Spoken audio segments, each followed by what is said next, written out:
So today for you guys, we have 5 essential tips that I wish I knew when I was a beginner at the guitar. Now, if you're thinking about starting guitar, or you've just started, or you've been playing for some amount of time but you don't really know where to go, then this video is going to really help you and guide you along your guitar journey. Tip 1.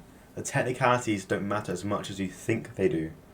By technicalities, I mean holding the pick in a certain way, or having your thumb behind the neck, which, for instance, Jimi Hendrix, John Mayer did not. They used their thumb to play bass notes on the lower E strings.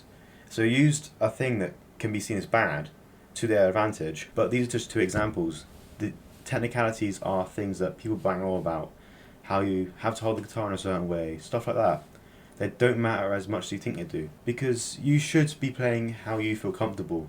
So if you feel more comfortable holding the pick in a certain way or a different way, or for instance having your thumb over the neck, then that's just how you play and you can learn. It's much better to learn something that's comfortable for you and something that you can actually progress in, rather than trying to learn and get used to a whole other thing that seems alien to you. So the technicalities don't matter as much as you think they do. There are some situations where they do, but most of the time you should be playing how you feel comfortable. Tip 2. Instead of practicing what you're good at over and over and over again, prioritize practicing what you're bad at. Say, I'm terrible at sweeping, and I'm really good at alto picking. So, in my practice sessions, I'm going to prioritize and practice first and do more of the sweeping than I am the alternate picking, so that I can have a matching skill level of both techniques. So that when it comes to soloing or playing a solo with both techniques in, I can play the whole solo in its entirety. And coming off of that soloing idea, if I'm learning a song and there is a section that I just can't play, I'm not going to put it away, or I'm not going to skip it. I'm going to, or you should go over the section or riff or lick that you can't play over and over and over again at a slow pace that increases to the original tempo of the song, and until you can play it properly and in full. Otherwise you're not going to get any better at whatever that section involves. It could be the techniques, it could be the rhythm, it could be the time signature even. So prioritize practicing what you're bad at in songs and in technique before you even think about practicing the stuff you're already good at. Obviously maintain your skill level in what you are good at, for instance the alternate picking, but make sure you are actually getting better at the techniques of, or whatever you can't do, before you continue with getting even better at the other techniques that you can 100% do. Tip 3. Have a plan or set goals. Why would I do this? Well, it can help you structure how you're learning and what you need to learn, so you can again prioritize what you're bad at, and it can also help you track your progression on the guitar to see what you're bad at and then fix it. This has helped me a ton because it helped me recognize what I'm not so good at, and then I can improve on that before, again, I practice the stuff I'm already good at. So it all comes round and it's all linked. So have a set plan, set 5 things that you need to improve on, and for the next month or 2, until you get good at them, just do those things. And obviously every other practice session, practice the stuff you're good at to maintain your skill level in that technique or section or song, but just make sure you are actually progressing when you're learning the guitar or practicing the guitar. Just make sure you're progressing in the things that you can't do, so that you can progress in the guitar as a whole and have a much wider range of techniques, songs that's in your bag. So that's why I really think you should set a structured plan, because it helps you focus on what you actually need to be practicing, instead of getting sidetracked or scrolling on YouTube until you find a video of the perfect practice session or song you need to learn.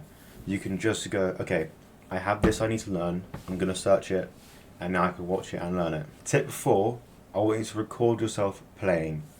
This can really help pinpoint what you're bad at, because you can see and get feedback from the video that you've just recorded or song you've recorded, and you can find little gaps or holes in your playing or technique, or how it even looks, how you're holding the guitar. Are you holding it right, or right for you, Are you holding the pick right for you? So just record yourself playing, watch it back, really focus and try pinpoint the things or techniques that aren't looking all right, and then fix it, and then record it again, and keep doing that process until it gets better. And tip 5, my personal favourite, the one that helped me the most, is consistency over volume in your practice sessions.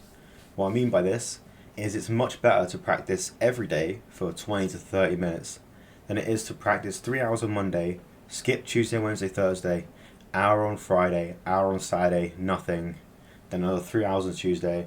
It's not structured, it's difficult to manage, and obviously some people struggle with finding time, but you don't need to practice for hours and hours and hours a day, especially when, for me, I have college, I have work to do for college, I have assignments, so it's finding that time. I have a set time every day where I practice for 20 to 30 minutes of guitar every day on different techniques every day, so that I'm still getting the practice that I need, but it's much more consistent and structured and easy to follow and stick to than playing 3 hours on Monday, then half an hour on Thursday, But why only half an hour?